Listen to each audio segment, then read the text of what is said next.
తెలంగాణ భవన్లో TRS LP సమావేశం జరుగుతోంది. రేపటి నుంచి ప్రారంభం కానున్న అసెంబ్లీ సమావేశాలపై టీఆర్ఎస్ నేతలకు ముఖ్యమంత్రి గులాబీబాస్ కేసీఆర్ కీలక సూచనలు ఇవ్వనున్నారు. మరిన్ని అప్డేట్స్ అందించేందుకు శివారెడ్డి లైవ్ లో సిద్ధంగా ఉన్నారు.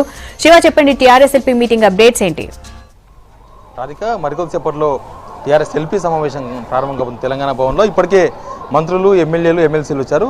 సీఎం కేసీఆర్ మరికొద్దిసేపట్లోనే రాబోతున్నారు. కేసీఆర్ రాగానే సమావేశం ప్రారంభం కాబోతుంది. రేపు ఉదయం నుంచి తెలంగాణ అసెంబ్లీ శీతాకాల సమావేశాలు ప్రారంభం కాబోతున్నాయి. అసెంబ్లీ సమావేశాల్లో ప్రభుత్వం ఏ విధంగా వ్యవహరించాలి అనే ఒక వ్యూహాన్ని రచించబోతున్నారు. ముఖ్యంగా మంత్రులకు, ఎమ్మెల్యేలకు, ఎమ్మెల్సీలకు మార్గదర్శకం కేసీఆర్ చేయబోతున్నారు. ప్రధానంగా 2.5 సంవత్సరాల ప్రభుత్వ పాలనలో కేసీఆర్ గతంలో ఇచ్చిన హామీల అమలు కానీ, కొత్తగా తీసుకున్న పథకాలు కానీ ఆ అమలు తీరును అసెంబ్లీలో వివరించాలి. 2.5 సంవత్సరాల్లో ప్రభుత్వ విజయాలను వివరించాలనేది ప్రభుత్వ వ్యూహము. 2 రోజుల క్రితమే ముఖ్యమంత్రి మంత్రులతో సమావేశమయ్యారు. మంత్రులకు బాధ్యతలు అప్పగించారు. ఏ శాఖకు సంబంధించిన శాఖ మంత్రులు ప్రిపేర్ అవుతున్నాయి. ఎమ్మెల్యేలకు కూడా బాధ్యతలు అప్పగించారు. ఒక్కొక్క మంత్రి గ్రూప్లో 5 మంది ఎమ్మెల్యేలు ఉన్నారు. వారు కూడా ఆ సబ్జెక్టును ప్రిపేర్ కావాలి. ప్రతిపక్ష పార్టీలకు సంబంధించిన సభ్యులు ఏ అంశానికి సంబంధించిన ప్రశ్న వేసినా దానికి ధీటైన సమాధానం చెప్పే విధంగా మంత్రులందరూ కూడా సిద్ధం కావాలని ఇప్పటికీ ఆదేశించారు. ఎమ్మెల్యేలు కూడా ప్రిపేర్ అవుతున్నారు. ముఖ్యంగా ప్రభుత్వం ప్రతిష్టాత్మకంగా తీసుకున్న సాగునీటి ప్రాజెక్టులు కావచ్చు, దాంతోపాటు గతంలో ఎన్నికల్లో ముందు ఇచ్చిన హామీలకు సంబంధించిన అమలుకు సంబంధించిన అంశాలు కావచ్చు, అన్నింటినీ కూడా మంత్రులు, ఎమ్మెల్యేలు ప్రిపేర్ అయ్యారు.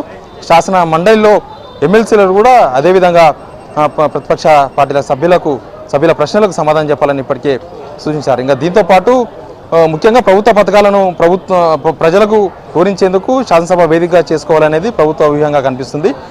ఇప్పటివరకు ఏమేమి పథకాలు అమలు చేశారో అవన్నీ కూడా ఎంతెంత ప్రభుత్వం ఖర్చు పెడుతుంది, ఎన్నికల్లో హామీ ఇవ్వకుండా కూడా ప్రజల సంక్షేమం కోసం చేపట్టిన పథకాలు ఏంటి, దేశవ్యాప్తంగా ఆ పథకాలను కొన్ని రాష్ట్రాలు కాపీ కొడుతున్నాయని చెప్తున్నారు. అలాంటి పథకాలన్నింటినీ కూడా అసెంబ్లీలో చెప్పబోతున్నారు. ఇంకా దీంతోపాటు ప్రతిపక్షాలు ఏ అంశాల మీద ప్రభుత్వాన్ని ప్రశ్నించే అవకాశం ఉంది అనే అంశాలపైన ఇప్పటికే ప్రభుత్వం ఒక అంచనాకు వచ్చింది.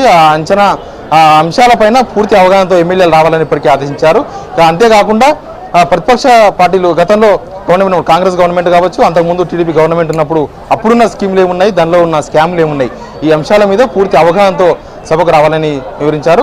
ఇప్పటికే అసెంబ్లీ సమావేశాలు ప్రతిపక్ష పార్టీకి సంబంధించిన సభ్యులు ఎన్ని రోజులు అడిగితే అన్ని రోజులు నిర్వహించేందుకు ప్రభుత్వం సిద్ధంగా ఉందని చెప్పారు. కాబట్టి ఎన్ని రోజులు అసెంబ్లీ సమావేశాలు నడిచినా ప్రభుత్వం తరఫున ఏం చెప్పాలి, ప్రభుత్వం తరఫున ఏ అంశానికి సంబంధించి ఏం మాట్లాడాలనే అంశం మీద మంత్రులకు, ఎమ్మెల్యేలకు, ఎమ్మెల్సీలకు కేసీఆర్ దిశానిర్దేశం చేయబోతున్నారు. మరికొద్దిసేపట్లో సమావేశం ప్రారంభం కాబోతుంది. Radhika. Right, thank you Shiva.